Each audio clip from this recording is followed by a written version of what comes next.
Sukuna আজকে আমার কাছে 412 ডায়মন্ড আছে, তো সুকুনাকে নিয়ে আমরা এসেছি।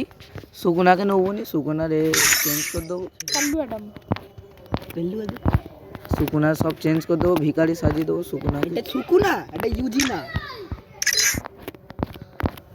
না না, দাঁড়ান বন্ধুরা, এই তো কাল্লু অ্যাডাম এসে গেছে, তো এটাকে এবার চেঞ্জ করবো। কাল্লু অ্যাডাম আপনারা শুধু দেখুন কিভাবে আমাদের বন্ধুর, আর আমি বন্ধুর পরে কি করবে ভাই? ইভো পরে।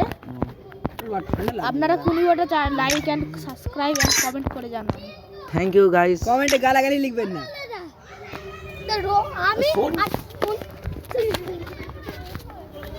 এই মুহূর্তে একটা ছোট ছেলে জ্বালাচ্ছিল, তো এটাও আমি চেঞ্জ করে দিতে চলেছি। তো সাদা অ্যাডাম আছে, এটাকে কালো অ্যাডাম করে নেবো, যেটা আগের ওল্ড প্লেয়ারদের হয়, নিউ প্লেয়ারদের হয় না। কে ডাকছে দেখেছেন তো, ওর সুকুনারও আছে। তো চলুন গাইস, এসে গেছি আমরা ইভোতে।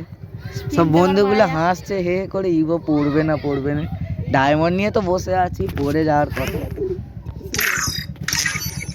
আর 8 নম্বর স্পিন বাকি, দেখি গাইস একটা করে মারবো না বড় স্পিন মারবো। লাইক এন্ড সাবস্ক্রাইব করে জানান।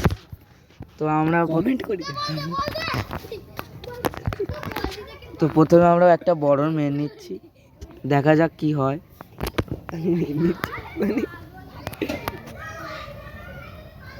না আবার কিছু মনে পড়ে গেছে। না গাইস মারবো না, এইটা তুলবো। তো তো এইটা তোলার পরে এইটা তোলার পরে অনেক ডায়মন্ড থাকবে, আমার মান্থলিটা মারা আছে এতগুলো মান্থলি। তারপরে ইভোতে স্পিন মারবো। তো সেই ভিডিওটা কিভাবে 100 ডায়মন্ডের মধ্যে ইভো তোলে যায় আপনাদের দেখিয়ে দেবো। তো দেখা হচ্ছে নেক্সট ভিডিওতে। Bye bye.